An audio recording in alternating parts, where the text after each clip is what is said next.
Assalamu Walaikum. Hello friends, how are you? Welcome back to my another video. In this video, I am going to show you how to insert a dashed border to shape in Excel. Let's get started. At first, you have to open your Microsoft Excel software. Then open your Excel spreadsheet. Now you can see here are my sheet. Now I insert dashed border to a shape on this sheet. At first, you have to go to insert menu. Then click this shapes drop down menu and choose a shape. Now I draw this shape. Now I add dashed border on this shape. At first you have to select this shape, then go to shape format option. Then click this shape outline drop down menu. Now click dashes. Now choose dash. Now change the dash color. Now increase dash white to 3pt.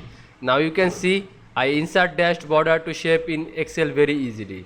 I hope you enjoyed my video. Please like, comment, share and subscribe my channel. Thanks for watching.